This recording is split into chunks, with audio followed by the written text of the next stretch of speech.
जिस देश में आईवीआर कॉल पे हिंदी के लिए 2 दबाना पड़े, वहाँ के लोगों का इंग्लिश को लेके ऑब्सेशन आप समझ सकते हैं। लोग फ्लाइटों में प्यासे घूम रहे हैं, लेकिन एयर होस्टेस को नहीं बुला रहे हैं। कहीं इंग्लिश नहीं बोल पाए तो बेइज्जती हो जाएगी। जब आप कहते हो कि मैं अपने देश से बहुत प्यार करता हूँ, आई लव माई कंट्री, अगर आप जैसे तैसे इनकी तरह इंग्लिश के वर्ड सीख भी लोगे तो ये वर्ड ही चेंज कर देते हैं। आप जैसे तैसे टॉयलेट बोलना सीखोगे, वॉशरूम कर देंगे।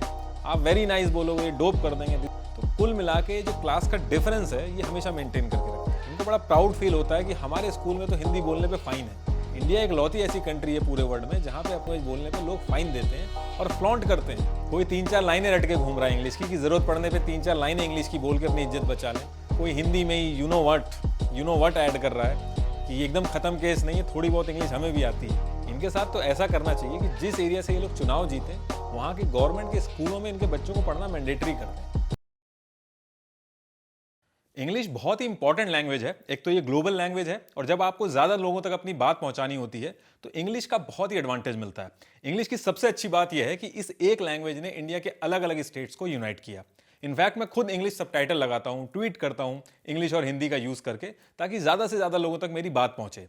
लेकिन इंग्लिश को लेके जो डिस्क्रिमिनेशन होता है, जो छोटे और बड़े का भेदभाव होता है, इससे मुझे प्रॉब्लम है। इस टॉपिक पे मैंने वीडियो बनाने का लास्ट वीक सोचा, जहां पे एक बहुत ही मशहूर सेलिब्रिटी ने अपनी स्पीच स्टार्ट करने से पहले बोला कि I am sorry, I will speak in Hindi, और उसके बाद उन्होंने अपनी पूरी स्पीच हिंदी में कंप्लीट की। देखिए, जब अंग्रेज इंडिया में आए तो उनको काम करवाने में बहुत दिक्कत आ रही थी, क्योंकि बिना कम्युनिकेशन के आप किसी से काम नहीं करवा सकते।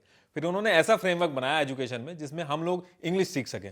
उन्होंने खुद हिंदी नहीं सीखी, बल्कि करोड़ों लोगों को इंग्लिश सिखाने का काम शुरू कर दिया, और हम लोगों को अपनी रीजनल लैंग्वेज के साथ साथ इंग्लिश लैंग्वेज की भी अंडरस्टैंडिंग आई, और आगे चल के ये एक लैंग्वेज से ज्यादा एक क्लास बन के रह गई इंडिया में। इंडिया की पॉपुलेशन है ज्यादा और जॉब से कम, और ऐसा नहीं है कि एक पर्टिकुलर सरकार की गलती है। आप शुरू से देखोगे तो जॉब की दिक्कत हमेशा से रही है, इसलिए बाहर की जॉब्स और काम पे हमें काफी डिपेंडेंट रहना पड़ता है। देखिए, अब आप बाहर की कोई जॉब करेंगे तो आपको बाहर की लैंग्वेज में ही कम्युनिकेट करना पड़ेगा। बाहर की कंपनियां हिंदी, तमिल, पंजाबी में कम्युनिकेट नहीं करेंगी। और हमारी रीजनल लैंग्वेज के अलावा हम जो सबसे ज़्यादा क्लोज हैं किसी लैंग्वेज के, तो वो है इंग्लिश। और इसलिए हमने बाहर की कंट्रीज, जो इंग्लिश बोलने वाली कंट्रीज हैं, उनको software support, tech support, BPO वगैरह का सपोर्ट दिया हमने। इसलिए जो लोग इंग्लिश अच्छे से बोलते थे उनका डेवलपमेंट ज़्यादा तेजी से हुआ। इंग्लिश बोलने वालों के साथ एडवांटेज इसलिए था क्योंकि इंग्लिश में कोडिंग करना, बाहर के क्लाइंट्स की रिक्वायरमेंट समझना या फिर कॉल सेंटर के थ्रू टेक सपोर्ट देना आसान होता था। धीरे धीरे सब समझ गए कि जॉब चाहिए तो इंग्लिश आनी चाहिए, और यहीं से ये क्लास डिफरेंस शुरू होने लगा। पुअर कम्युनिकेशन बोलना स्टार्ट कर दिया अगर कोई इंग्लिश नहीं बोल पा रहा है। एक मशीनरी की जॉब जिसमें इंग्लिश छोड़ो, बोलने तक की जरूरत नहीं है, उसमें भी एक हिंदी बोलने वाले को रिजेक्ट करके इंग्लिश बोलने वाले को प्रेफरेंस मिलने लगी। अगर मैं नेटिव स्पीकर्स की बात करूं तो इंग्लिश सबसे ज्यादा बोले जाने वाली लैंग्वेज नहीं है। पहले पे चाइनीज आती है, दूसरे पे स्पेनिश आती है, तीसरे पे इंग्लिश आती है, और चौथे पे हिंदी आती है। अगर आपको इंग्लिश नहीं आती तो इसका सिंपल सा मतलब है कि आपको कोई और लैंग्वेज आती है।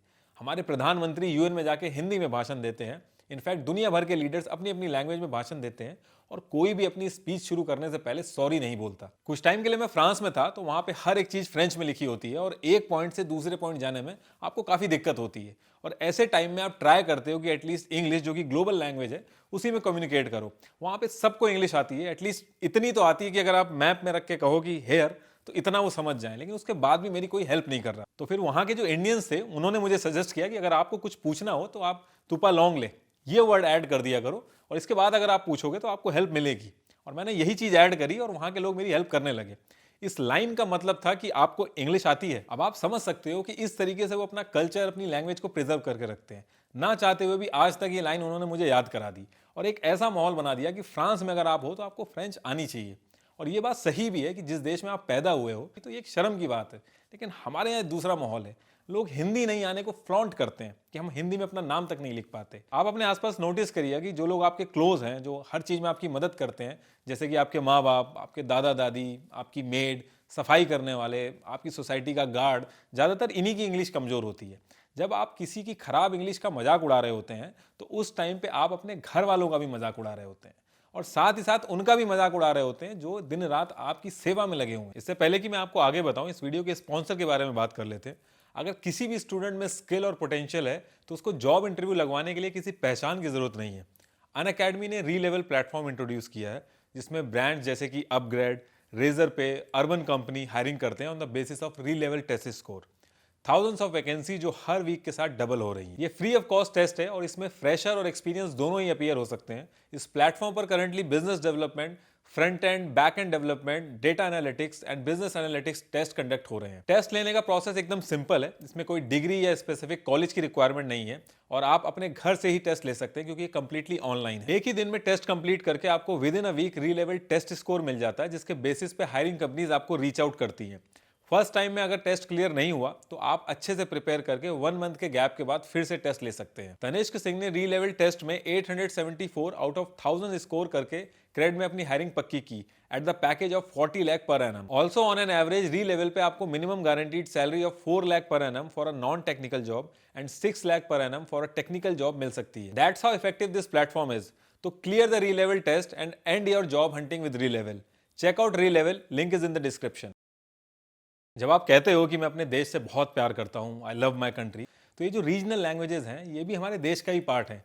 और जब आप अपनी रीजनल लैंग्वेज बोलने वालों को नीचा दिखाते हो तो एक तरह से आप अपने देश को भी नीचा दिखा रहे होते हो। आप अपनी जेब से एक नोट निकाल के एक बार ध्यान से देखना, उसमें 17 लैंग्वेजेस मेंशन है और हिंदी और इंग्लिश को बड़े फॉन्ट में दिखाया गया है। वो ऐसे ही नहीं दिखाया गया है, वो उस लैंग्वेज की डोमिनेंस को दिखाया गया। हमारे सेलिब्रिटी, नेता सबको पता है कि इंग्लिश नहीं आने पे इंडिया में डिस्क्रिमिनेशन होता है, डिसएडवांटेज होता है। उसके बाद भी इसके लिए कुछ नहीं करते, सिर्फ अपने भाषणों में रखते हैं हिंदी को नफरत फैलाने के लिए और अपने बच्चों को बाहर भेज देते हैं पढ़ने के लिए। इनके साथ तो ऐसा करना चाहिए कि जिस एरिया से ये लोग चुनाव जीते वहाँ के गवर्नमेंट के स्कूलों में इनके बच्चों को पढ़ना मैंडेटरी कर दें, क्योंकि इनके बच्चे जब बाहर से पढ़ के वापस आते हैं तो सबसे ज़्यादा डिस्क्रिमिनेशन वही करते हैं। अगर आप जैसे तैसे इनकी तरह इंग्लिश के वर्ड सीख भी लोगे तो ये वर्ड ही चेंज कर देते हैं, क्योंकि ये तो कॉमन आदमी भी बोल रहा है, इसमें हमारे बाहर से पढ़ के आने का क्या फ़ायदा हुआ। ये वर्ड ही चेंज कर देते हैं, उसकी जगह दूसरा वर्ड ले आते हैं। आप जैसे तैसे टॉयलेट बोलना सीखोगे, वॉशरूम कर देंगे। आप वेरी नाइस बोलोगे, डोप कर देंगे, दिस इज़ वेरी डोप। तो कुल मिला के जो क्लास का डिफरेंस है ये हमेशा मेंटेन करके रखते हैं। इसकी वजह से कुछ बच्चे तो अपने माँ बाप से ही नहीं मिलवाते हैं किसी को, क्योंकि उनकी इंग्लिश वीक है। हमारे दोस्तों को पता चल जाएगा कि हमारी फैमिली का स्टैंडर्ड बहुत लो है और इसमें माँ बाप भी शामिल हैं। इनको बड़ा प्राउड फील होता है कि हमारे स्कूल में तो हिंदी बोलने पर फाइन है। इंडिया एक लौती ऐसी कंट्री है पूरे वर्ल्ड में जहाँ बोलने पर लोग फाइन देते हैं और फ्लॉन्ट करते हैं। अपने रिश्तेदारों को बताते हैं कि हमारे बच्चे के स्कूल में तो हिंदी बोलने पर फाइन है। जब मोर नाच रहा होता है ना तो उसे बड़ी खुशी होती है कि बहुत सुंदर दिख रहा है और असल में वो नंगा हो रहा होता है। जिस देश में आईवीआर कॉल पे हिंदी के लिए 2 दबाना पड़े, वहां के लोगों का इंग्लिश को लेकर ऑब्सेशन आप समझ सकते हैं। आप देखो कितने बड़े बड़े राइटर हैं, पाब्लो नेरुडा, जोसेफ कॉनराड, ये सब अपनी रीजनल लैंग्वेजेस में लिखते हैं। हमारी इतनी सारी रीजनल लैंग्वेजेस हैं, लेकिन इसके बाद भी एक भी राइटर ऐसा नहीं है जिसको इस लेवल की पॉपुलैरिटी मिली हो। काफी लोग इंग्लिश बोल लेते हैं, अच्छे से समझ भी लेते हैं और लिख भी लेते हैं, लेकिन उसके बाद भी इंग्लिश बोलने में डरते हैं कि कहीं कोई वर्ड ना गलत हो जाए तो लोग क्या कहेंगे, सारी की सारी इज्जत खराब हो जाएगी। और प्राउड फील करते हैं ये बोलने में कि यार हिंदी नहीं आती, जबकि बेइज्जती आपकी तब होती है जब आप जिस देश में पैदा हुए हैं वहां की लैंग्वेज भी सही से ना बोल पाए। लोग फ्लाइटों में प्यासे घूम रहे हैं लेकिन एयर होस्टेस को नहीं बुला रहे हैं, कहीं इंग्लिश नहीं बोल पाए तो बेइज्जती हो जाएगी। भले ही नेटफ्लिक्स की इंग्लिश मूवी समझने में दिक्कत आ रही हो, लेकिन सब टाइटल ऑन करने को नहीं बोलेंगे किसी के सामने, कहीं कोई ये ना समझ ले कि इसको इंग्लिश कम आती है। 10% लोग ही प्रॉपर इंग्लिश बोल पाते हैं और बाकी 90% पॉपुलेशन इस देश की हर रोज कोई ना कोई तरीका लगा के अपनी इज्जत जैसे तैसे बचा रही है कि कहीं कोई हमारी गलत इंग्लिश का मजाक ना उड़ा दे। कोई 3-4 लाइनें रट के घूम रहा है इंग्लिश की कि जरूरत पड़ने पे 3-4 लाइनें इंग्लिश की बोल के अपनी इज्जत बचा लें।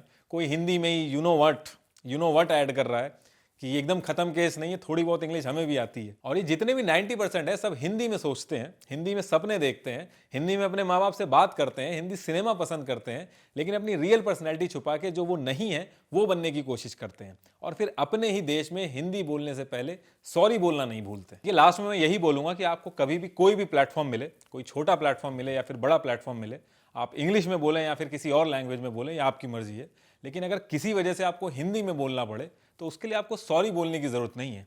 आपने कोई भी ऐसा काम नहीं किया जिसकी वजह से आपको सॉरी बोलना पड़े।